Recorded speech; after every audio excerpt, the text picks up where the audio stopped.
आगे देख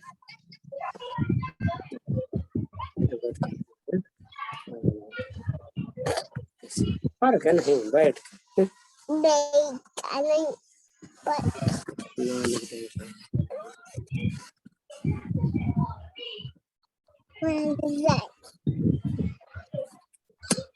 तो बेटा दूरी मार दे हूँ आज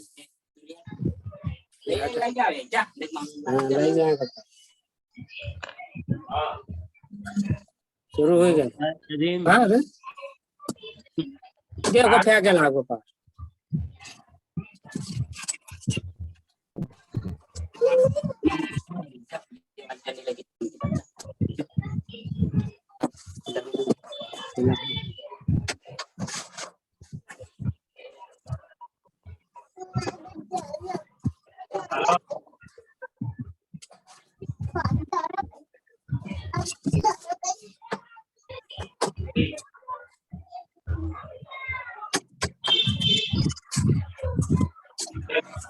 नहीं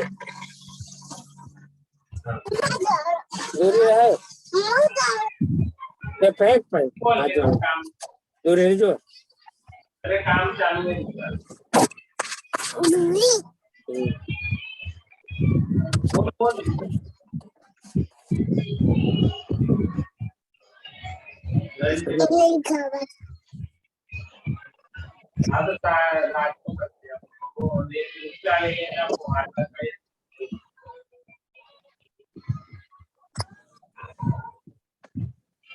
आधार कार्ड वगैरह डालना पड़ेगा ड्राइविंग लाइसेंस भी ड्राइविंग लाइसेंस देख देख जुड़ गए हैं बेटा हाँ चल ये हाँ आज के हम पर इतना के पर आज का पर जो तो दिखाई हम आज हम देखा आज का देख वो दिखा थे फोटो तो बता दे जाओ फोटो वहाँ स्पीकर खुला है हाँ देख हाथ जोड़ो वंदना करो बुद्ध भगवान हाथ जोड़ो ऐसे मजबूत बनाना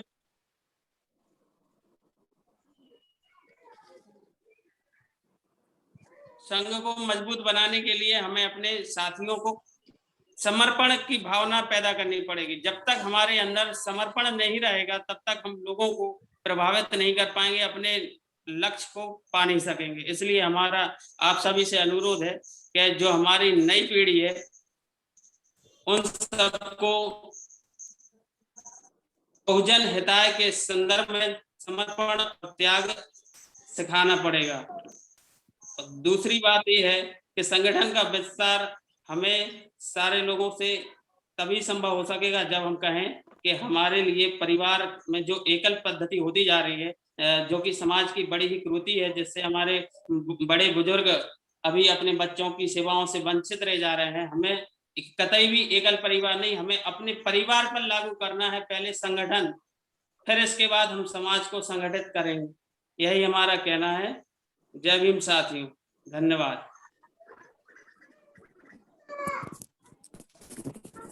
बहुत बहुत धन्यवाद माननीय चंद्रपाल सिंह जी। आपने एक लाइन की बहुत बड़ी बात कह दी जो हम सभी के खासकर प्रेमियों के दिलों में एक तरंग सी मच गई है, तरंग सी उत्पन्न हो गई है और हम चाहते हैं कि नई भी तरंग उठी है तो तरंग उठाएं। ये बहुत बड़ी बात है कि अपने परिवार से एकजुट और संगठित होने की बात करें, क्योंकि अपना घर होगा, परिवार होगा, मोहल्ला होगा, रिश्तेदार होगा, फिर गांव होगा, फिर जाकर पूरे देश और प्रदेश लेवल पर और अंतर्राष्ट्रीय लेवल पर बनेगा। जय भीम। बहुत बहुत धन्यवाद माननीय चंद्रपाल सिंह जी। और अगली कड़ी में माननीय शिवप्रसाद जी तो चित्र को चलन करते हैं। मैं चाहूंगा कि अपने कुछ विचार व्यक्त करें माननीय शिवप्रकाश बौद्ध जी। चित्र को मेरी आवाज पहुंच रही हो तो माननीय शिवप्रकाश बौद्ध जी।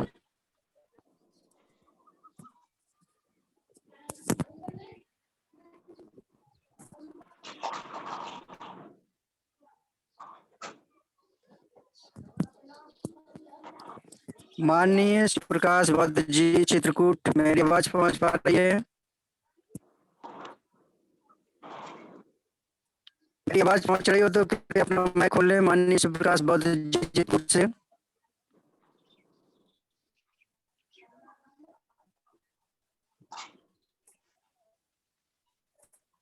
और हमारे संस्थापक जी का आदेश अभी मुझे मिला कि वीडियो ऑन कर लें, सभी लोग वीडियो ऑन रखें। जी सर, आई आवाज आ रही है?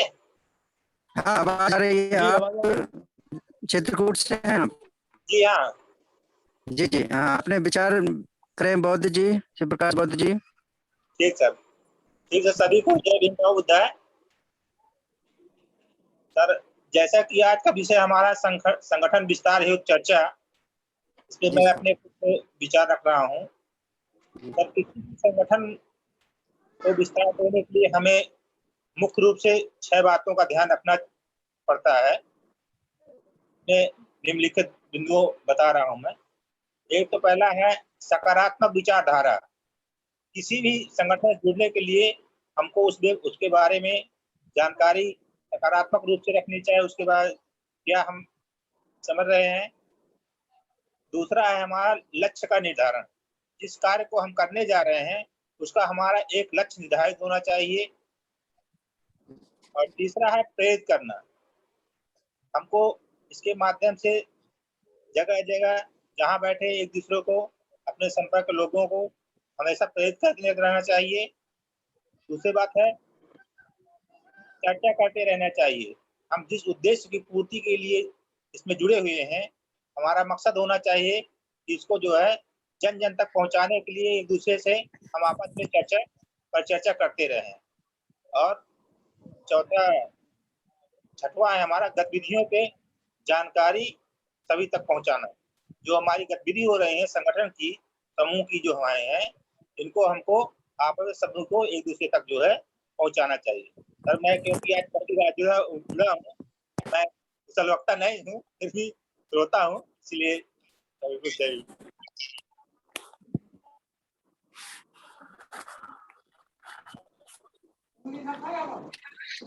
बहुत बहुत माननीय शिव प्रकाश बौद्ध जी, धन्यवाद। बहुत बढ़िया सलाह दी और 6 महत्वपूर्ण बिंदुओं के बारे में चर्चा की। और यह महत्वपूर्ण होना चाहिए किसी भी संगठन के लिए। ये एक रूपरेखा जो आपके बिंदु है, बहुत बढ़िया आपने बिंदु दिए, बहुत धन्यवाद। और अगली कड़ी में मैं चाहूंगा कि माननीय बाल गोविंद जी अध्यापक चित्रकूट से हैं। माननीय बाल गोविंद जी।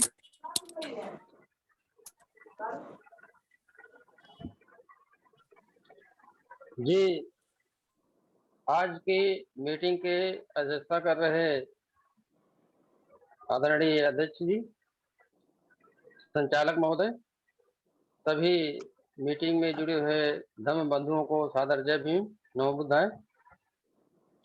मेरी आवाज आ रही सर? जी बिल्कुल आ रही सर। अच्छा, मेरा पहला अवसर है ये जूम मीटिंग में। बहुत धन्यवाद साथियों। जैसा कि आज का विषय है, एजेंडा हमारा कि संगठन का विस्तार किस प्रकार से करें, तो तथागत बुद्ध के पहले हम उनकी आइडियोलॉजी से जुड़े, समझे और अपने व्यवहारिकता में उसको उतारें। जैसे तथागत बुद्ध ने कहा अपदीपो भव।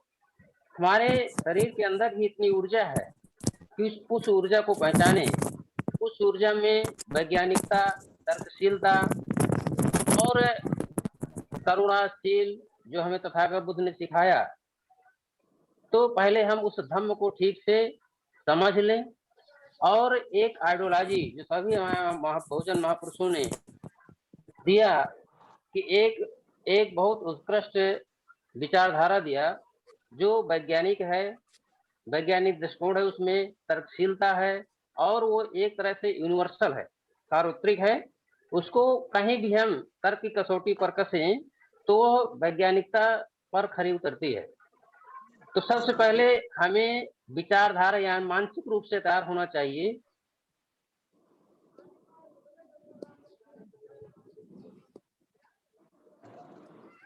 Mind is the control of body.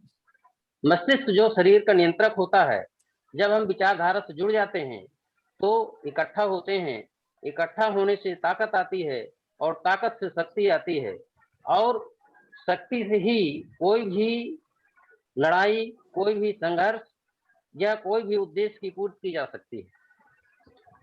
तो सभी धम्म बंधुओं से मेरा यही आग्रह है कि कम से कम हम संगठन के विस्तार के लिए एक जो सबसे बड़ा मीडिया है वो आज सोशल मीडिया है। सोशल मीडिया के कारण ही हमारे जो महापुरुषों की विचारधारा है, जो उनका जीवन संघर्ष है, जो उनके आदर्श हैं, आज हम बहुत जागरूक हो रहे हैं और इसी के कारण थोड़ी सी समाज में जागरूकता आई है। हम मनुवाद को जब अपनी विचारधारा अपने जीवन में उतारेंगे तो मनुवाद अपने आप खत्म हो जाएगा। और जो जहाँ तक कि संगठन के विस्तार के लिए है, तो सबसे पहले मैं भी 2002 से संगठन में हूँ। इसके पहले SC/ST शिक्षक वेलफेयर एसोसिएशन चित्रकूट जिला अध्यक्ष था, जिला संयोजक वामसेवक भी रहा और आरक्षण बचाओ संघर्ष समिति के मांडलिक महामंत्री पर भी काम कर चुका हूँ। तो जहाँ तक कि थोड़ी सी अनुभव है, उसमें मानवर कांशीराम साहब भी कहा था किसी भी संगठन को चलाने के लिए 3 चीजों की महती आवश्यकता होती है, माइंड, मनी और मीडिया। तो मैं समझता हूँ कि आज के तत्कालीन समय में हमारे पास लगभग सभी संसाधन हैं। जब महापुरुष ऐसी विषम परिस्थितियों में ये आंदोलन, ये विचारधारा, ये क्रांति यहाँ तक लाकर खड़े कर दिए, तो आज हम संसाधन युक्त हैं, संसाधन से हम संपन्न हैं, तो बहुत अच्छा संगठन का विस्तार और अच्छी विचारधारा चल सकती है। तीसरी चीज, इसमें मैं भी कई संगठनों में काम किया, पारदर्शिता। क्योंकि हम बिल्कुल नीट एंड क्लीन, जो जिस तरह से नीट एंड क्लीन महापुरुषों ने विचारधारा दी है, उसमें कहीं भी किसी इफ बट की उसमें गुंजाइश नहीं है। तो विचारधारा से ही संगठन चलते हैं, नहीं तो वैसे संगठन हजारों चल रहे हैं, सबकी अलग अलग विचारधारा है, अलग अलग सबका मंच है, अलग अलग सबकी जो है कार्य करने की शैली है। इसीलिए हमारी ताकत कमजोर हो जाती है। जब हजारों संगठन एक साथ आ जाएंगे तो हमारी ताकत बहुत मजबूत हो जाएगी और हम जो अपना लक्ष्य है उसको हासिल कर सकते हैं। तो मेरा तमाम बंधुओं से यही निवेदन है कि कम संगठन हो, लेकिन उस पर क्रियान्वयन अच्छा होना चाहिए। जब संगठन चलाते हैं, समाज में कोई परिवर्तन नहीं लाते, अपने आप में कोई परिवर्तन नहीं लाते, अपने परिवार में कोई परिवर्तन नहीं लाते, क्योंकि तो हम कुछ सीख नहीं पाए। क्योंकि learning is change in behaviour, सीखना है, व्यवहार में परिवर्तन लाना है। तो हमें अपने आप को ही बदलना पड़ेगा, तभी हम किसी विचारधारा से, किसी संगठन से जुड़ सकते हैं। जब तक विचारधारा किसी की नहीं जुड़ेगी, हम किसी भी संगठन से जुड़ नहीं सकते मानसिक रूप से। जब तक मानसिक रूप से हम नहीं जुड़ेंगे, उसमें कोई भी अपनी ईमानदारी से सहभागिता नहीं कर सकते। तो मेरा ज्यादा समय हो गया, इसके लिए क्षमा चाहूंगा। हेलो, कोई बात नहीं साहब। इन्हीं शब्दों के साथ मैं सबसे पुनः नमो बुद्धाय जय भीम करते हुए अपनी बात समाप्त करता हूँ। जय भीम, नमो बुद्धाय। जय भीम, नमो बुद्धाय साहब। देखिए, मनी बाल गोविंद जी ने चित्रकूट से हैं, बहुत बढ़िया पंक्तियां कहीं की। वास्तविकता सच्ची बात है, जब तक मन में परिवर्तन नहीं आएंगे, हम लिखित में, बोलने में सब कुछ कभी परिवर्तित नहीं कर सकते किसी भी चीज को। इसलिए सबसे पहले हमें लिखने, बोलने और फेसबुक और व्हाट्सएप में डालने के साथ साथ अपने मन में भी परिवर्तन लाना है, तभी हर चीज का बदलाव संभव है। हमारे गौतम बुद्ध जी ने सत्य और अहिंसा पर केवल बोला, उन्होंने मन में उतारा, शांति का प्रतीक, इसलिए उनको माना गया। बहुत बहुत धन्यवाद बाल गोविंद जी। अगली कड़ी जी, संचालक महोदय जी से थोड़ा अनुरोध है। जी जी जी, विजय बहुत। आपकी आवाज क्लियर हो जाएगी सर। क्या कह रहे हैं? ईयरफोन निकाल करके आप सामने मोबाइल रख लीजिए, फिर बोलिए सर। मेरे मोबाइल में थोड़ा आवाज स्लो आ रही है। सामने रख लीजिए। अच्छा, रुकिए एक मिनट। अच्छा अच्छा, आप आ रही आवाज? हाँ, अब आपकी आवाज आ रही है। और सभी लोगों आ को मैं रही है? अनुरोध करूंगा कि अपना वोटिंग कर दें। पोल इन प्रोग्रेस आ रहा होगा अपना प्रदेश, जो उत्तर प्रदेश, मध्य प्रदेश जो भी हो, तो अपना वोटिंग कर दें सर। बाकी आप कंटिन्यू रखिए सर, अगली ठीक है, कंटिन्यू। आ रही है विजय बौद्ध जी? आवाज आ पा रही है? हमें आपकी आवाज नहीं आ पा रही। ठीक ठीक, चलिए धन्यवाद हमारे बौद्ध जी का। अगली कड़ी में मैं चाहूंगा कि माननीय एडवोकेट मुकेश कुमार जी जालौन से हैं, अपने विचार रखेंगे। माननीय एडवोकेट मुकेश कुमार जी जालौन।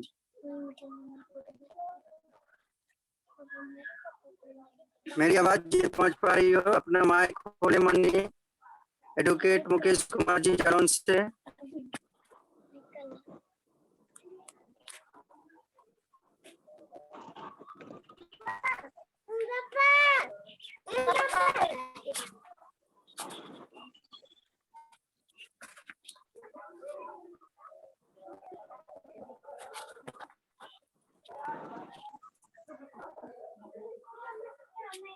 मेरी आवाज पहुंच पा रही है क्या माननीय एडवोकेट मुकेश कुमार जी? कृपया अपना माइक खोलें। विजय बौद्ध जी कुछ राय दीजिए, आवाज आ रही है? सर आगे बढ़िए। मुकेश जी जुड़े नहीं हैं।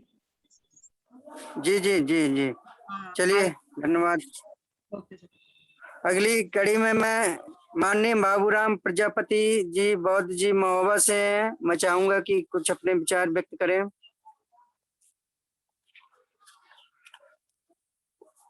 माननीय बाबूराम प्रजापति बौद्ध जी महोबा से मेरी आवाज पहुंच पा रही हो? अपना माइक खोल लें प्लीज।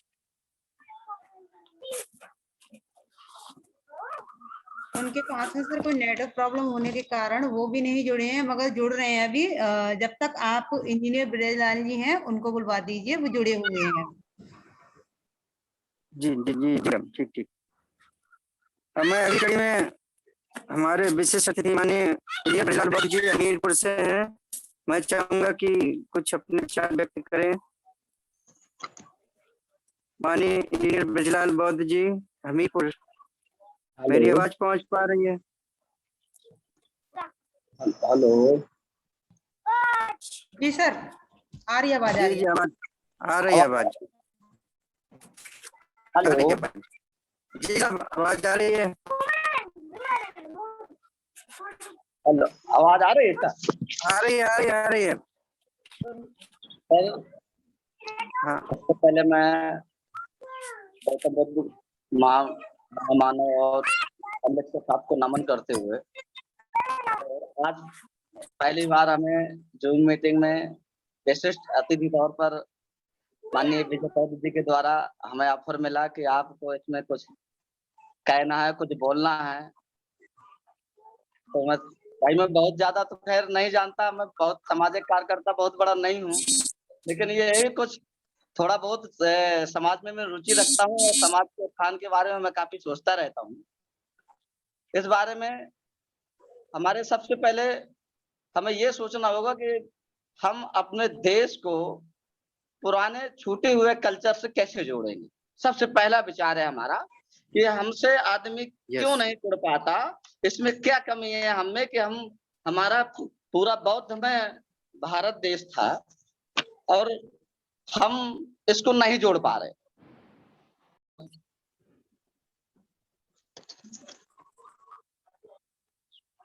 आवाज आ रही सर? हाँ आ रही है, बोलिए बोलिए। तो सबसे पहले हमें ये सोचना होगा कि हमसे लोग जुड़ क्यों नहीं पा रहे हैं। हमें लोगों को जोड़ने के लिए, जैसे ये लोग इनके हर मोहल्ले में, हर गली में, हर चौराहा में, हर जगह ब्राह्मणवादी व्यवस्था के हर 24 घंटा में हर जगह प्रचारक लगे, हर जगह व्यवस्था लगी है। हमारी जो व्यवस्था है, हमारी कहीं पर कोई व्यवस्था नहीं है इसका। हमें अपने लोगों को जागरूक करके जगह जगह चौराहा चौराहा में हमें अपनी बात कहने वाले लोग तैयार करने पड़े। अगर हम जगह में हर जगह अपने लोग तैयार नहीं कर पाए तो इन लोगों से लगभग 5000 साल से हम इनसे मुकाबला नहीं कर पा रहे हैं इस देश में, शायद हम भविष्य में भी मुकाबला नहीं कर पाएंगे। पहले तो हमें अपने आदमी को सबसे, जैसे ये लोग प्रचार करते, हमारे पास हर जगह बौद्ध विहार की व्यवस्था नहीं है, हर जगह लोगों की व्यवस्था नहीं है, तो हमें एक छोटा सा निवेदन है सारे पदाधिकारियों महोदय से और सारे लोगों से, कुछ एक प्रदेश वाइज डिस्ट्रिक्ट वाइज हर डिस्ट्रिक्ट में हमें एक कम से कम एक प्रोजेक्टर की व्यवस्था करनी पड़ेगी।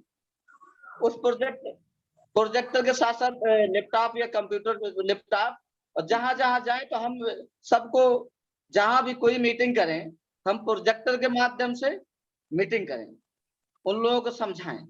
अगर हम चित्र के साथ साथ महामानव करुणामय भगवान बुद्ध जी के बारे में बताएंगे सबको, तो शायद मैं सोचता हूँ कि ऐसे बोलने का अपेक्षा ज्यादा पड़े। तो हमें सब लोगों को चंदा कलेक्ट करके 15-20 हजार का प्रोजेक्टर आएगा, लगभग लैपटॉप सभी लोगों के पास, पदाधिकारियों के पास होगा, ये ना होगा तो व्यवस्था हो जाएगी मेन लोगों के पास। तो हर डिस्ट्रिक्ट में कम से कम हमें एक प्रोजेक्टर की व्यवस्था कर, अगर हमने एक प्रोजेक्टर की व्यवस्था कर ली, जगह जगह हम उनको फिल्म दिखा करके, पिक्चर दिखा करके उनको मोटिवेट करके बेहतर तरीके से, और सारे लोग मिलकर उसको बनाएं। बहुत सारे देशों में बना होगा कि कैसे प्रशिक्षण दिया जाता है, क्या किया जाता है, क्या नहीं किया जाता, ये सारे लोगों की जिम्मेदारी बनती है। उसमें कौन सा लोगों को कैसे बताना है, क्या करना है, कैसी पिक्चर्स डालनी है, क्या करनी है, तो एक मोटो तैयार हो उसका। जब उस पर विचार हो जाएगा, हमारी पिक्चर तैयार हो जाएगी, हम लोगों को सही से समझा सकेंगे, और शायद जो बिना पढ़ा लिखा व्यक्ति है उसके दिमाग में बहुत आसानी से घुस पाएगा। और पढ़ा लिखा व्यक्ति तो जानते हुए भी बेवकूफ है, तो हम उसको कैसे घुसेड़ेंगे हमें समझ में नहीं आता। हम जहां भी रहते हैं, जिस भी कंडीशन में रहते हैं, सदैव लोगों से कहते हैं कि सर आप ऐसा करिए, आप ऐसा करिए, आप ऐसा करिए, लेकिन हमारे लोग करने को तैयार नहीं। केवल देवी देवता ही उन्हें दिखती है, करुणामय भगवान बुद्ध नहीं दिखते। करुणामय भगवान बुद्ध को दिखाने के लिए हमें जमीन पर, हर गली पे, हर चौराहा पे, हर मोहल्ले पे अपने आदमी तैयार करने पड़ेंगे। हम जरूरी नहीं कि हम पूरे देश में एक साथ तैयार कर ले, हम पहले एक जिला मोटिवेट करें, सारे कार्यकर्ता एक जिला में लग जाए। अब एक जिला से हो जाए तो एक जिला से 2 जिला, 2 जिला से 20 जिला, 20 जिले से हम सोचते हैं कि 500 जो है जिला हो जाएंगे। तो शायद मेरा कुछ ऐसा मानना, यही मेरा सुझाव है, यही मेरा निवेदन। जय भीम, नवोदय। बहुत बहुत धन्यवाद माननीय इंजीनियर ब्रजलाल बौद्ध जी। आपने एक ये जो टेक्निकल वाली बहुत अच्छी बात बताई कि हर जिले में एक एक लैपटॉप या प्रोजेक्टर की व्यवस्था हो। लैपटॉप की भी होगी, अभी सभी के पास मैं नहीं चाहता, पता होगा कि है कि नहीं, लेकिन प्रोजेक्टर की जो आपने ये मांग की और सलाह दी, ये जरूर होना चाहिए। और जल्दी प्रचार एवं प्रसार करने का आज का माध्यम मल्टीमीडिया ही है, और मीडिया के माध्यम से प्रचार जल्दी, आसानी से और पिक्चर के माध्यम से आकर्षित होगा। ऑडियो विजुअल क्योंकि आकर्षित करता है हमारे समाज को, सभी समाज को। तो मैं आपका पुनः बहुत बहुत धन्यवाद व्यक्त करना चाहूंगा। और मैं विजय बौद्ध जी से जानना चाहूंगा कि और अगली कड़ी में हमारी कुछ बहन कोई हमें सलाह दें, कोई अपनी राय व्यक्त करें, या जो जैसा उनका सभी का विचार हो। माननीय विजय बौद्ध जी।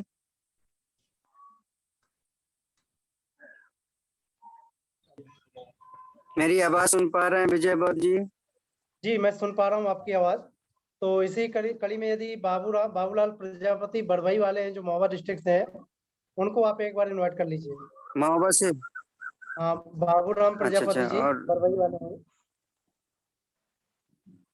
उनको बोल दीजिए वो अपना प्रबोधन रखें। माननीय बाबूराम प्रजापति महोबा से यदि मेरी आवाज सुन पा रहे हो तो कृपया अपने कुछ विचार व्यक्त करें।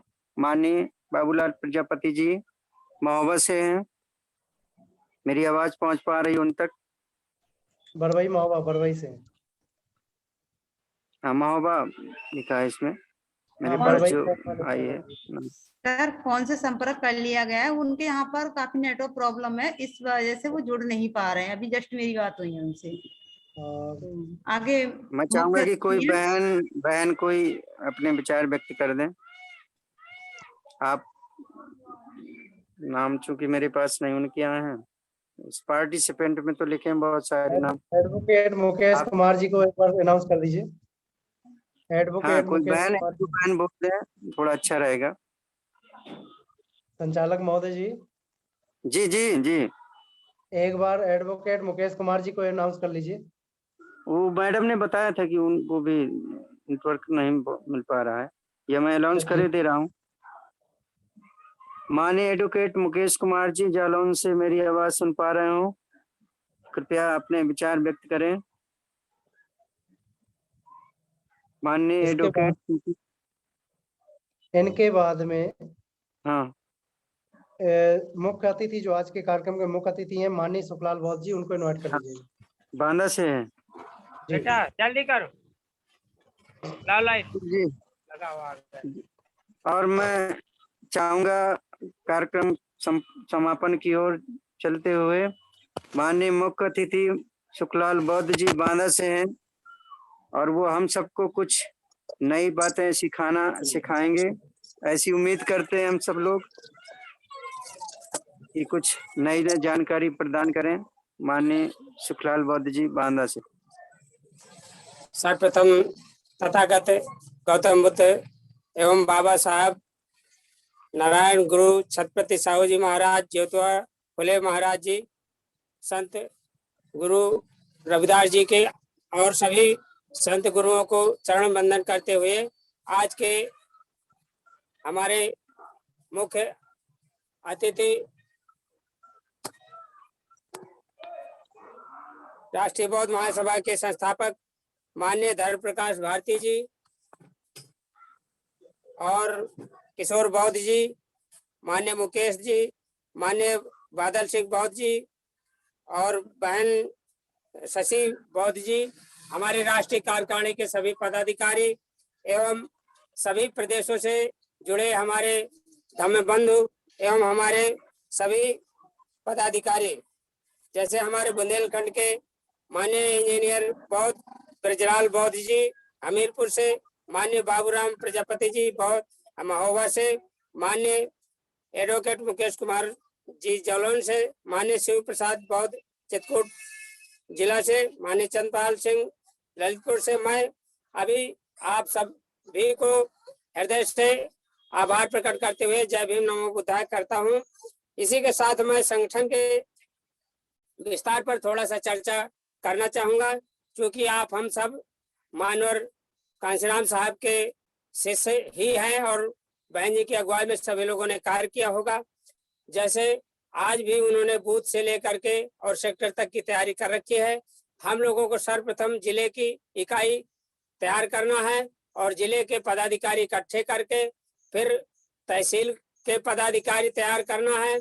इसके बाद उनको तैयार करने के बाद अपने ब्लॉक के सभी पदाधिकारियों को इकट्ठा करके और इसके विषय में विस्तार से चर्चा की जानी चाहिए और जिसके जितना संसाधन हो सके उसको अपने गांव-गांव टोली बना करके गांव-गांव में जब तक हम लोग अपने बूथ सेक्टर की तरह अपने बौद्धाचार नहीं तैयार करेंगे और अपने राष्ट्रीय बौद्ध महासभा के चर्चा नहीं करेंगे, तब तक हम लोग इस कार्य को सफल नहीं कर पाएंगे। हम लोगों का यह मानना है कि हम लोग एक गांव में कम से कम एक बौद्धाचार जरूर तैयार करें, ताकि वो इस पाखंडवाद से निकलने के लिए अनेक कार्यक्रमों में भागीदारी अपने समाज में दे, जैसे शादी विवाह और बर्थडे आदि जगहों पर वो जा करके उनको अपने बौद्ध धर्म के रीति रिवाज से कार्यक्रम कराएगा, तभी उनको बौद्ध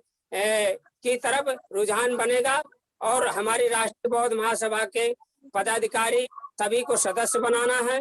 सभी लोग सदस्य बनावें और सभी को जोड़ने का काम करें। अगर नहीं कुछ हो सकता तो हम लोग साइकिल की टोली बना करके 4-6 लोग प्रत्येक गांव में जा करके अपनी मीटिंग करके सभी लोगों को जोड़ सकते हैं और सभी का व्हाट्सएप नंबर, फोन नंबर और सदस्यता शुल्क ले करके सभी को जोड़ने का काम कर सकते हैं। और यही हमारी आशा है कि हम लोग इसी काम पर लगेंगे तभी हम लोग सफलता पाएंगे। बाकी सोशल मीडिया पर तो सब लोग चलते ही हैं, लेकिन ये हमारा सुझाव है कि हम लोग ये जिले कार्यकारिणी और तहसील और ब्लॉक की कार्यकारिणी को लेकर के ये सब हमको गांव देहात में जाना पड़ेगा, तभी हम बौद्धमय भारत को साकार कर पाएंगे। जय भीम, नमो बुद्धाय। सभी को सादर बंदन। जय भीम, नमो बुद्धाय। बहुत बहुत धन्यवाद माननीय मुख्य अतिथि जी सुखलाल बौद्ध जी बांदा से। और इसके बाद मैं अगली कड़ी में चाहूंगा माननीय अध्यक्ष जी डॉक्टर दिनेश बाबू गौतम प्रदेश प्रभारी हैं जो, उनसे चाहूंगा कि कुछ जानकारियां प्रदान करें। माननीय डॉक्टर दिनेश बाबू गौतम जी प्रदेश प्रभारी। मेरी आवाज पहुंच पा रही हो?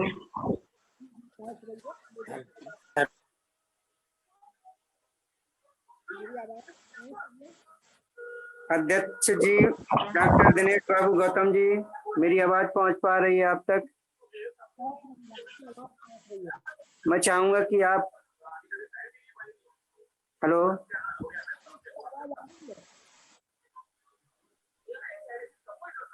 डॉक्टर दिनेश बाबू गौतम जी प्रदेश प्रभारी जी। जुड़ गए सर, जुड़ गए, बोल रहे हो। जी साहब कुछ अपने विचारों से कुछ हमारे अंदर नई ऊर्जा पैदा करें साहब। माननीय डॉक्टर दिनेश बाबू गौतम जी।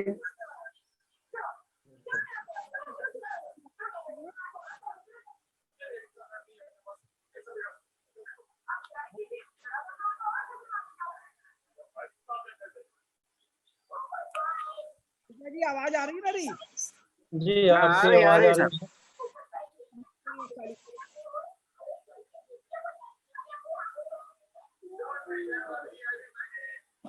आवाज बहुत धीरे आ रही है सर आप। हाँ, धीमी आवाज है।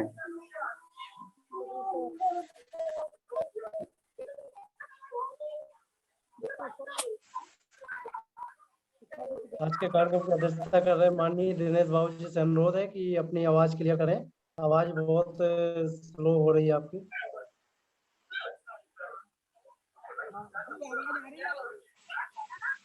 अब आ रही है आवाज जी? हेलो अध्यक्ष जी, आपकी आवाज स्लो आ रही है, हम चाहेंगे अपनी वॉल्यूम थोड़ा बढ़ा लें। अध्यक्ष महोदय जी। अरे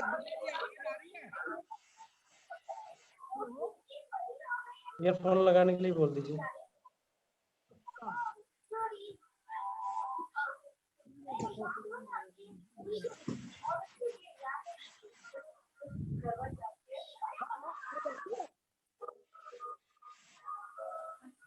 अभी आ रही है नहीं आ रही है?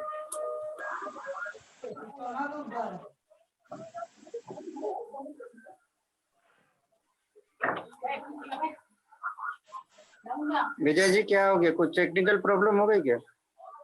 हो सकता है कोई टेक्निकल प्रॉब्लम है साहब के साथ।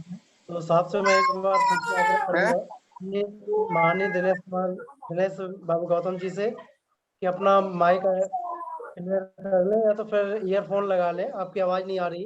दोबारा से आग्रह करूंगा कि आप ईयरफोन लगा के बात करें। माननीय दिनेश बाबू गौतम जी प्रदेश प्रभारी बुंदेलखंड राष्ट्रीय बौद्ध महासभा से।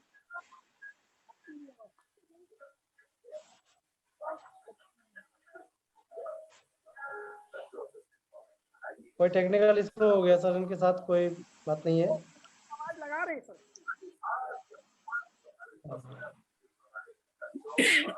आवाज बहुत हल्की आ रही, बहुत हल्की आवाज आ रही है, तेज नहीं आ रही। हल्की आपकी भी तो आने लगी विजय जी आवाज। जी जी आवाज आ रही है सर, आवाज आ रही, हाँ, धीमे आ रही है। आने लगी। आवाज। अभी रुको 2 मिनट तो रुको, आएगी क्यों नहीं आएगी? ईयरफोन का यूज कर लिया है ना, ईयर वाला हो उसका ठीक तो। हेलो जी बोलिए सर। हाँ बोलिए बोलिए, आवाज आ रही है। सबसे पहले मैं वॉल्यूम बढ़ा लीजिए, वॉल्यूम हमें लगता है। सभी साथी जो हमारे बुंदेलखंड रीजन के हैं, जिसमें बुंदेलखंड क्षेत्र में आते हैं, जालौन है, दलित है, बांदा है, चित्र देहात का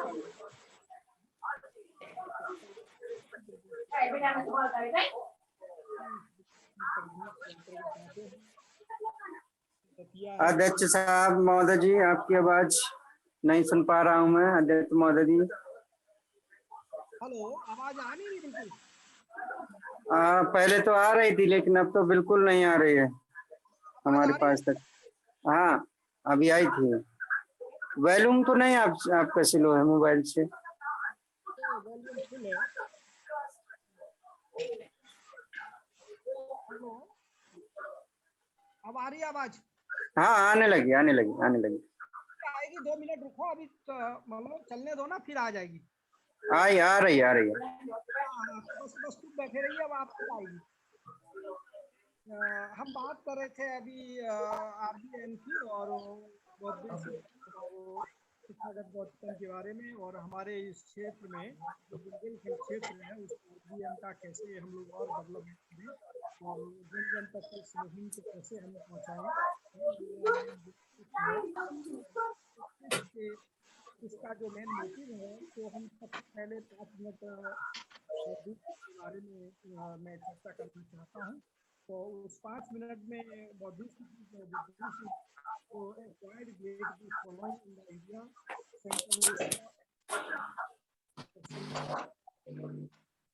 today the Sri Lanka Varna for the part of Japan follow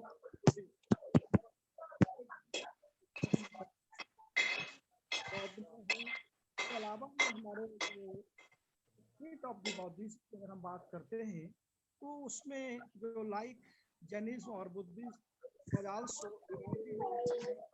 तो उसमें जो बात रखी है जो मेन और महायान बात करते हैं। इसके अलावा अगर हम बात करते हैं इम्पैक्ट ऑफ बुद्धिज्म का इम्पैक्ट हमारा, तो इम्पैक्ट में the country in the language of the pupil or the therapeutic or 3 baskets and so many stories related to Buddhism and Buddhist monasteries become a conference of the learning, some of them such as Nalanda, Taxila and famous. Another things the Buddhism and similarly the differences, some difference. Another thing regarding Buddhism, find true knowledge regarding Siddhartha in the place and place to place the expression for he the ability to the meditation or the enlightenment or Buddha and Buddha or the enlightenment of the in the tree under which the received enlightenment come to be known as a Buddha tree. So first the Sarnath or tree of the rule of the law. So these things four noble truths and the enlightenment path. तो 4 हमारे Nobel हैं जिसमें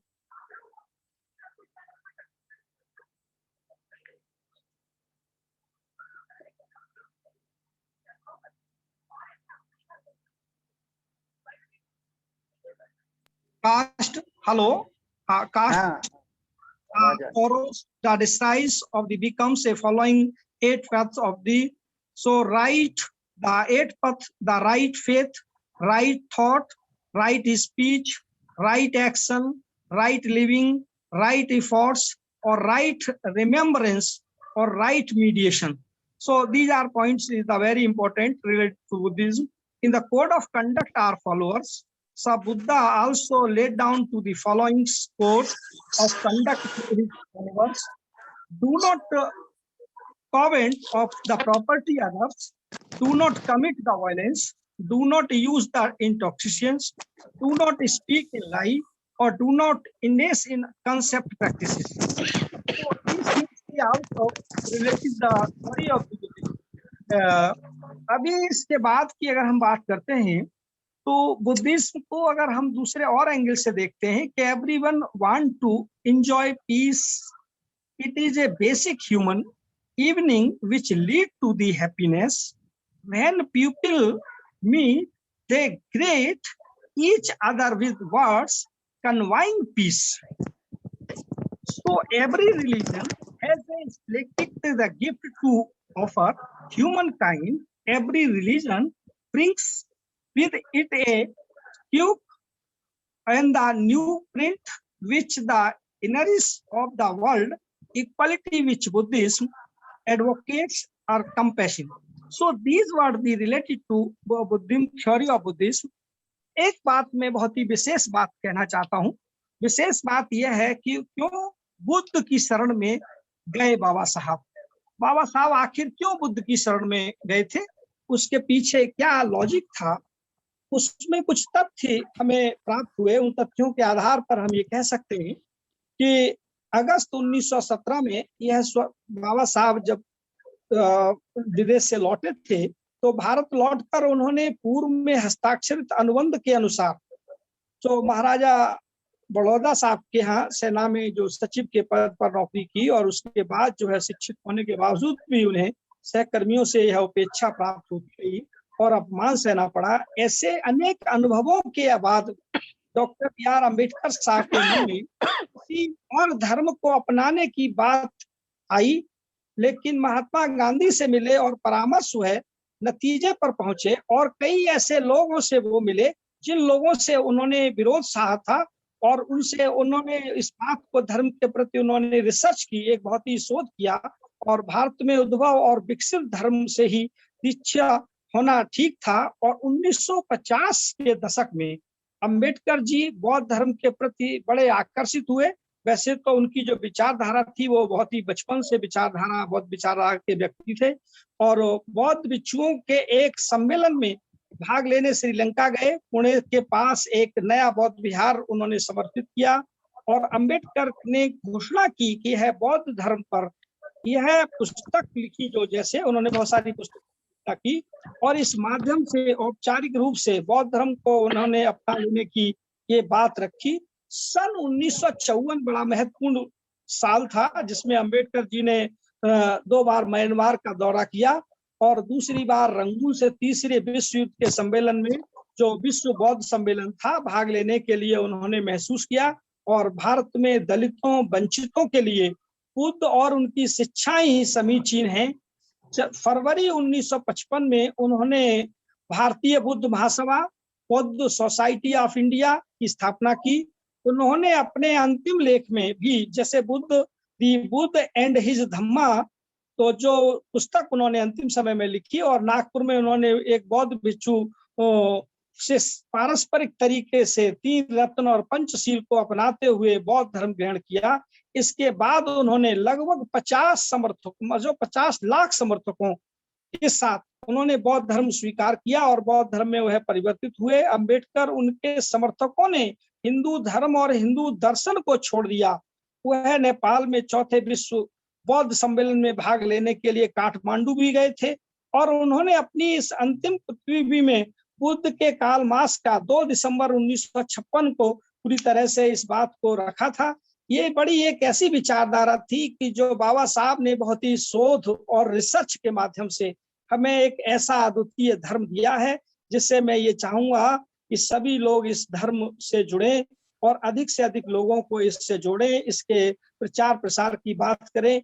और हमारी इस जो राष्ट्रीय बौद्ध महासभा जो कार्य कर रही है ये बहुत ही अद्वितीय कार्य कर रही है. हमें सभी जो हमारे लोग हैं, जो मित्र हैं, जो परिवार के लोग हैं, जो समस्त जुड़े हुए जो लोग हैं, ऐसे व्यक्तियों से मैं एक अपील करूंगा कि सभी लोग जो है RBM को सपोर्ट करें और इसको डे टू डे इसको विकसित करने के लिए भरसक प्रयास करें। इसमें मैं ये एक और चीज कहना चाहूंगा, जो पढ़े लिखे लोग हैं, जो हमारे इस संस्था के जो अध्यक्ष है माननीय धर्म प्रकाश बौद्ध जी, तो मैं उनसे बहुत सारी चीजें मैंने सीखी हैं और उन्होंने जो बातें कही अपने विचारों के माध्यम से जो हम तक पहुंचाई हैं, उनमें बहुत सारी चीजें जैसे युवा लोगों को जोड़ेंगे और युवा ऐसे लोग जो हमारे अच्छे एक्टिव और अच्छे जो हैं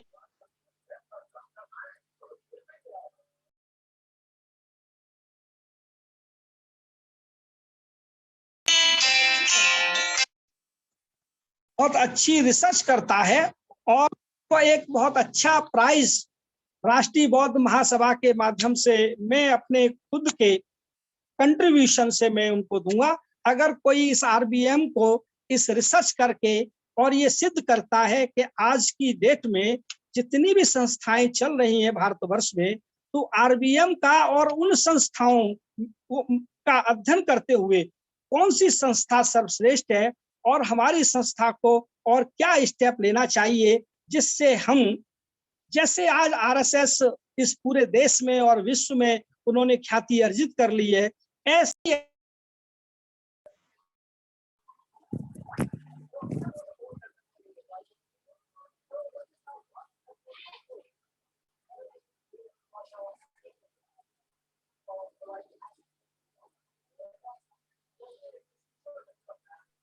या कोई ऐसा पीएचडी या अन्य कोई कार्य करता है, तो उसको निश्चित रूप से हम आरबीएम के तले माध्यम से और निश्चित रूप से एक पुरस्कार की धनराशि और अच्छा उसको हम पुरस्कृत करने की कोशिश करेंगे, निश्चित रूप से ये मेरा वचन है। दूसरा, आरबीएम से जुड़ने हमने झांसी में और इन सभी जो हमारे जिले हैं उन सभी जिले में जिले स्तर पर और अपनी तहसील लेवल पर, ब्लॉक लेवल पर और ग्राम पंचायत लेवल पर इस बूथ की तैयारी चल रही है हमारी, और निश्चित रूप से हम आगे आने वाले समय में एक अच्छी फ्रूटफुल लिस्ट हम प्रोवाइड कराएंगे संस्था को, जिससे संस्था का डे टू डे मतलब बहुत ही अच्छा कंट्रीब्यूशन जिसको कह सकते हैं आगे चल के हमें बहुत ख्याति अर्जित हो सकती है इस काम से। तो मैं इन्हीं शब्दों के साथ जय भीम, नमो बुद्धाय, और सभी लोगों को मैं थैंक यू बोलता हूँ जो ऑडियंस थी जिन्होंने मेरी बात को सुना है, और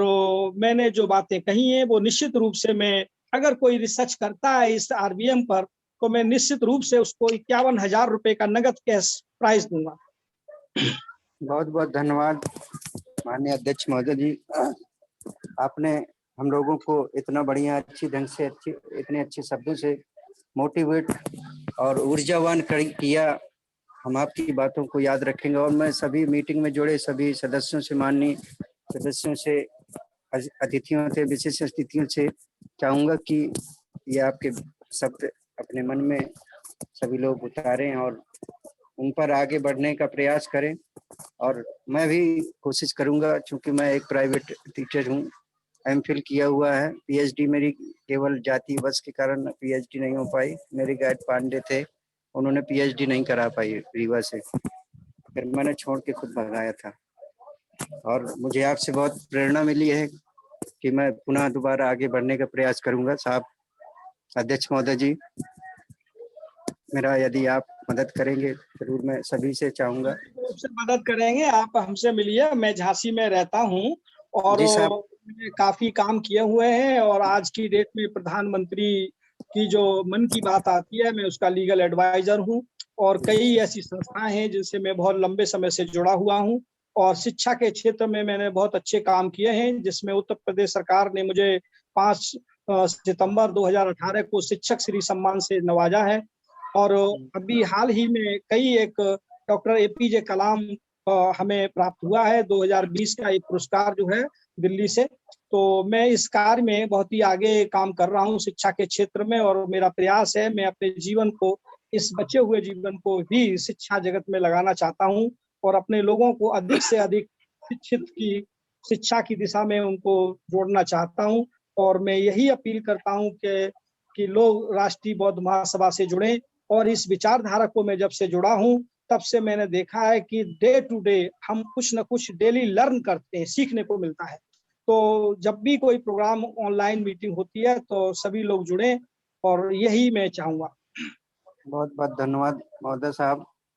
और मैं आपके लिए 2 पंक्तियां बोलना चाहता हूँ।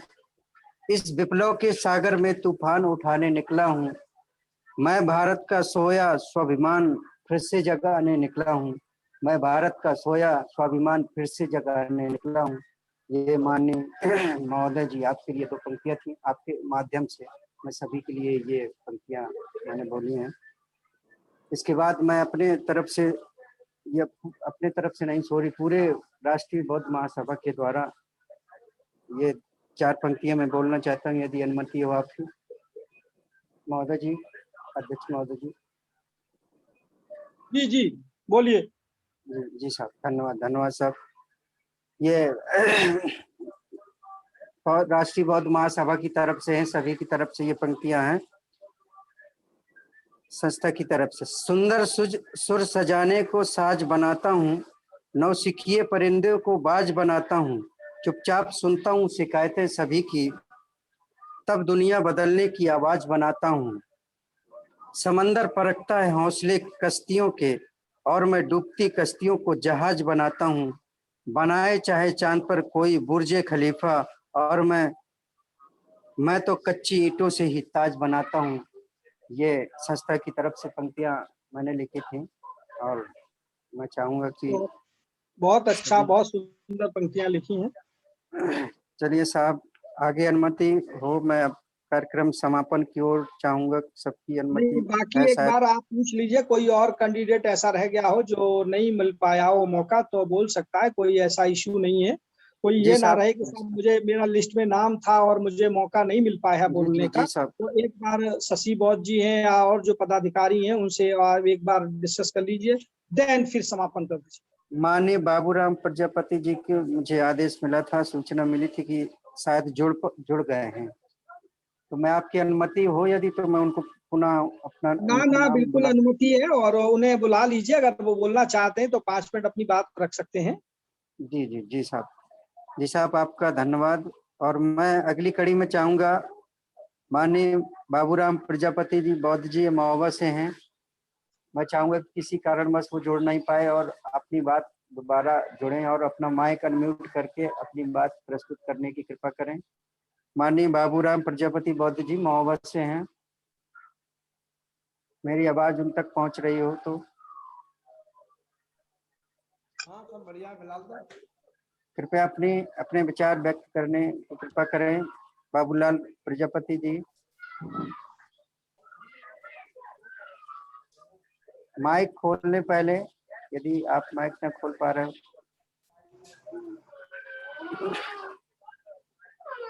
माननीय बाबूराम प्रजापति जी अगर जुड़े हैं तो आप अपना हाथ ऊपर कर दीजिए, क्योंकि मुझे लग रहा है कि नाम नहीं लिखा रखा है उन्होंने। अगर जुड़े हैं तो अपना हाथ ऊपर कर दीजिए ताकि मैं आपका माइक अनम्यूट कर दूं। बाबूराम बौद्ध जी, हाथ अपना उठा दीजिए। मैडम, आपका माइक अनम्यूट कर दे रही हैं। मुझे लग रहा है सर नहीं, वो डिस्कनेक्ट हो गए, फिर जुड़े तो होंगे मगर हट गए, शायद नेटवर्क की प्रॉब्लम थी ना उधर, तो इस अभी वजह से। विजय बौद्ध जी का फोन आया था, उन्होंने मुझे अभी सूचना दी है कि जी मेरे पास भी फोन आया था उनका। अच्छा। एक विशेष निवेदन है सभी साथियों से, आज जो मीटिंग में जुड़े हुए सभी साथी, कल शाम को 6:30 बजे से हरियाणा प्रदेश की मीटिंग है, तो आप उसमें जुड़ सकते हैं।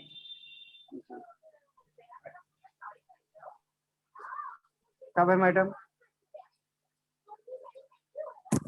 6:30 बजे। हेलो,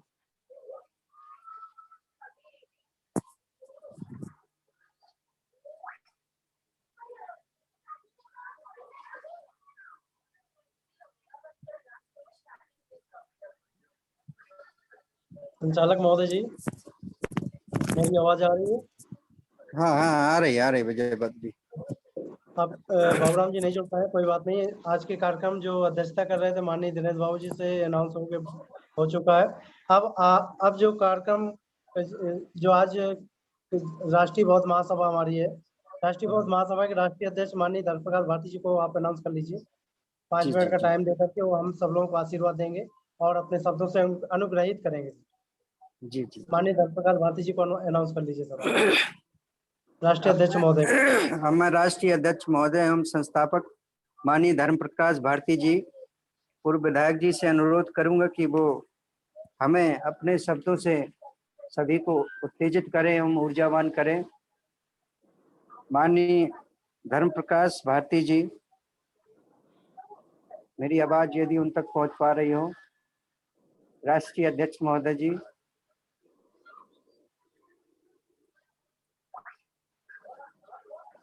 हेलो जी जी, आ रही है साहब आवाज। मेरी आवाज आ रही है? जी जी साहब, आ रही है, आ रही। सभी साथियों को बहुत बहुत धन्यवाद। आज की मीटिंग में जो बुंदेलखंड उत्तर प्रदेश की रखी गई थी, माननीय अध्यक्ष जी ने डॉक्टर दिनेश बाबू गौतम साहब ने काफी विस्तार से अपनी बात को रखा और उन्होंने हौसला हम सबका बढ़ाया। उनका बहुत बहुत धन्यवाद। और संचालन किया धर्मपाल अंबेडकर साहब ने, उनका भी बहुत बहुत धन्यवाद। सुखपाल बौद्ध साहब का भी बहुत बहुत धन्यवाद। साथियों, मैं केवल ये अनुरोध करना चाहता हूं कि हम लोग राष्ट्रीय बौद्ध महासभा के माध्यम से जो हमारे महापुरुषों की विचारधारा को जन जन तक पहुंचना था, उसमें विलम्ब हो रहा था या सिस्टम से वो काम नहीं हो पा रहा था, तो राष्ट्रीय बौद्ध महासभा के माध्यम से हम लोग अपने महापुरुषों की जो विचारधारा है, महाकारुणिक तथागत गौतम बुद्ध, संत रविदास, संत कबीर, छत्रपति साहूजी महाराज, महात्मा ज्योतिराव फूले, पेरियार साहब, गुरु नानक जी, गुरु नारायण जी, हमारे ललई यादव जी, परम पूजनीय बाबा साहब डॉक्टर अंबेडकर और मान्यवर काशीराम साहब की जो विचारधारा है, उस विचारधारा को आगे करके तो हम लोग सोते हुए समाज को जगाने का काम करने की कोशिश कर रहे हैं। और हमारे देश में मुख्य रूप से जो संघर्ष है वो दो विचारधाराओं के बीच में संघर्ष है। एक विचारधारा जिसे हम मनुवादी व्यवस्था कहते हैं, जिसमें वर्ण व्यवस्था है, जातिवाद है, अंधविश्वास है, ऊंच नीच का भेदभाव है। और एक व्यवस्था जिसे हम श्रमण संस्कृति कहते हैं, जिसमें मानवता है, विज्ञान है, भाईचारा है, समता है। तो ये दो विचारधाराएं हमारे देश में हैं। एक विचारधारा मनुवादी विचारधारा में विधान की विचारधारा है। मनुवादी विचारधारा में यकीन रखने वाले लोग बड़ी तेजी से संगठित होकर इस देश में अपनी जड़ों को मजबूत करने में लगे हैं और वो जो मानवतावादी विचारधारा है उसको कमजोर करने में लगे हैं। एक प्लानिंग के तहत वो इस देश को एक विचारधारा के लोगों को सौंप देना चाहते हैं, जबकि हम लोग मानवतावादी लोग हैं, अंबेडकर के अनुयायी हैं।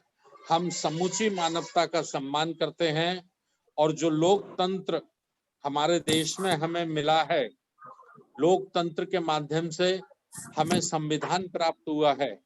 हम चाहते हैं कि लोकतंत्र ज्यादा से ज्यादा मजबूत होना चाहिए, संविधान पर अमल होना चाहिए, संविधान को कायदे से लागू करना चाहिए।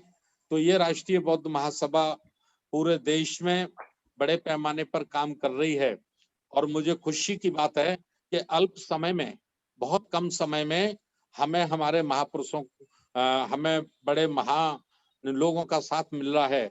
डॉक्टर दिनेश बाबू गौतम जैसे अच्छे विद्वान लोग, पढ़े लिखे लोग पूरे देश में सैकड़ों की संख्या में आज राष्ट्रीय बौद्ध महासभा को ताकत दे रहे हैं, उसको मजबूती दे रहे हैं। तो मैं ऐसे बुद्धिजीवियों का तहे दिल से अभिनंदन करना चाहता हूं। और जब तक ये कोरोना हमको प्रभावित कर रहा है या कोरोना की आड़ लेकर, उसका बहाना लेकर मनुवादी विचारधारा की सरकारें हमें हमारा काम करने से रोकने की कोशिश कर रही है, तो हम लोग जब तक ऑनलाइन जूम के माध्यम से तो पूरे देश में मूवमेंट को खड़ा करने की कोशिश में लगे हैं। इसी कड़ी में प्रत्येक दिन शाम को 6:30 बजे से हम एक संभाग, कहीं एक जोन, कहीं एक राज्य, और धन्यवाद मध्य प्रदेश के साथियों का, वो तो जिला लेवल पर अपनी मीटिंगें रोज चला रहे हैं। तो इस तरह से हम लोग विचारधारा का प्रचार प्रसार करने में लगे हैं। तो कल 6:30 बजे हरियाणा की मीटिंग है, परसों शनिवार को बिहार राज्य प्रदेश की मीटिंग है। टाइम क्या है ये मुझे नहीं मालूम, शशि बता देंगी उन्होंने क्या टाइम निश्चित किया है बिहार के लोगों से मिलकर। तो इस तरह से है। और रविवार को प्रातः 9 बजे, तो इस वक्त देश में भारत देश किन परिस्थितियों से गुजर रहा है और इन परिस्थितियों में किस प्रकार के मूवमेंट को खड़ा करने की आवश्यकता है, तो हम लोगों ने सिलेक्ट किया है कि लगभग 25 किस्म के आंदोलन इस वक्त भारत देश में चलाए जाना बहुत जरूरी है। और वो 25 किस्म के जो आंदोलन हैं, तो वो लोकतंत्र को मजबूत करने के लिए, संविधान को मजबूत करने के लिए, और पूंजीवाद से और मनुवाद से मुकाबला करने के लिए अत्यंत आवश्यक हैं। तो रविवार 20 जून को सुबह 9 बजे से हम लोग उन 25 बिंदुओं पर चर्चा करेंगे। तो मैं आप लोगों से अपील करना चाहता हूं कि आप ज्यादा से ज्यादा साथियों को सभी प्रोग्रामों में जोड़ें, लेकिन इसके साथ साथ आप रविवार को भी अवश्य आप लोग जुड़ें और अपने नातेदार, रिश्तेदार, मित्रों को भी निश्चित रूप से आप उस प्रोग्राम में जोड़ें। बहुत अच्छी चर्चा, बहुत ज्ञानवर्धक चर्चा, और इस वर्तमान समय में अत्यंत आवश्यक जिन बिंदुओं की जरूरत है उन पर चर्चा होगी। और बुंदेलखंड के साथी आज लगभग 50 की संख्या में जुड़े। 75% आप लोगों की, उत्तर प्रदेश के साथियों की, बुंदेलखंड के साथियों की इसमें भागीदारी रही। मैं आपका बहुत बहुत आभार व्यक्त करना चाहता हूं, आपका धन्यवाद व्यक्त करना चाहता हूं। अपने विजय कुमार बौद्ध जी का भी, वो भी अपने काफी मेहनत कर रहे हैं और अपनी टीम को तैयार करने में लगे हैं, क्योंकि हमारा उत्तर प्रदेश दूसरे राज्यों की तुलना में काफी पीछे चल रहा था। तो इसलिए हमें उत्तर प्रदेश को भी महाकारुणिक तथागत गौतम बुद्ध के धम्म के आंदोलन में अग्रणी बनाना है, उसे पीछे नहीं रहने देना है। तो इस हिसाब से हम लोग काम कर रहे हैं। तो मैं सभी साथियों का बहुत बहुत धन्यवाद करता हूं, और जितने साथी जुड़े, जिन्होंने भी अपनी बात को रखा, उन सबका बहुत बहुत आभार। शुक्लाल बौद्ध जी का, धर्मपाल अंबेडकर जी का, और हमारे दूसरे साथी जुड़े उनका भी। नाम लेने में ज्यादा समय हो जाएगा। और आज की अध्यक्षता जिन्होंने की, डॉक्टर दिनेश बाबू गौतम साहब, उनका भी बहुत बहुत धन्यवाद। और अब मैं निवेदन के साथ अपनी बात को यही विराम देता हूं, और निवेदन बस इतना फिर दोबारा से करना चाहता हूं कि जो भी जूम पर कार्यक्रम चल रहे हैं उसमें आप ज्यादा से ज्यादा अपने साथियों को, अपने रिश्तेदारों को, अपने परिवार के लोगों को जोड़ें, क्योंकि विचारधारा को भारत के 140 करोड़ लोगों तक पहुंचाना है। विचारधारा की ही लड़ाई, मुख्य लड़ाई हमारे देश में है। तो ये धम्म के आंदोलन को मजबूत करने में आप लोग ज्यादा से ज्यादा सक्रिय भूमिका निभाएं और जिम्मेदारी के साथ अपने कर्तव्य का निर्वहन आप लोग करें। बहुत बहुत साधुवाद, सभी को बहुत बहुत धन्यवाद। नमो बुद्धाय, जय भीम। जय भीम। विजय जी से मैं चाहूंगा, हेलो विजय जी। विजय बौद्ध जी, आवाज आ रही है? इसके पहले मैं माननीय संस्थापक महोदय एवं राष्ट्रीय अध्यक्ष जी का मैं आभार एवं धन्यवाद व्यक्त करना चाहूंगा कि उन्होंने बहुत अच्छी बातें हम लोगों को बताई, जो कि हमारे जीवन के लिए प्रेरणादायी शब्द हैं, प्रेरणादायी बातें हैं, और हम लोगों को किसी न किसी से प्रेरणा मिलती है। हमको लेना भी चाहिए, प्रेरणा से ही अपने आप को मोटिवेट और चेंज और बदलाव कर सकते हैं अपने जीवन में। और मैं विजय बौद्ध जी से चाहूंगा कि आगे हमें बताएं। विजय बौद्ध, मेरी आवाज यदि पहुंच रही हो उन तक? जी, आपकी आवाज आ रही है मेरे पास, संचालक महोदय जी, आपकी आवाज हाँ जी, अब आगे बताएं। के माध्यम से कार्यक्रम को समापन करें। जी सर, और सभी साथियों का बहुत बहुत साधुवाद। अब कार्यक्रम का समापन करने के लिए आदेश हुआ है, तो सभ्य सत्ता करके कार्यक्रम का समापन करेंगे। सभी लोग अपना हाथ जोड़ लीजिए, अपना माइक अनम्यूट कर लीजिए सभी लोग, और सभ्य सत्ता के लिए तैयार हो जाए। हाथ जोड़ करके सभ्य सत्ता करेंगे और कार्यक्रम का समापन करेंगे। जी, सभ्य सत्ता के लिए सभी लोग तैयार हो जाइए, हाथ जोड़ करके बैठ जाइए। तुम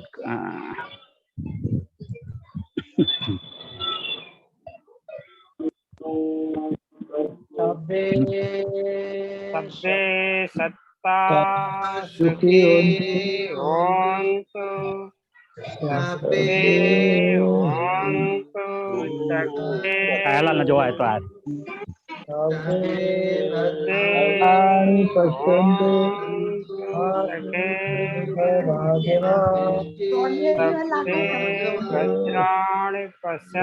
मा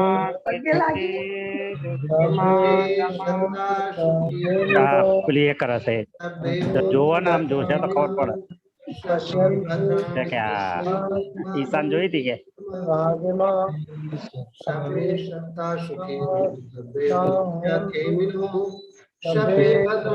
सौदा उत्तर प्रदेश ना भद्राणि पश्यन्तु साधु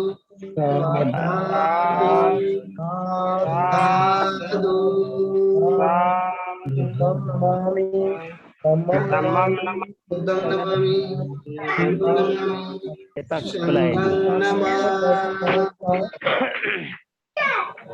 बेटा साथियों को जय भीम, नमो बुद्धाय।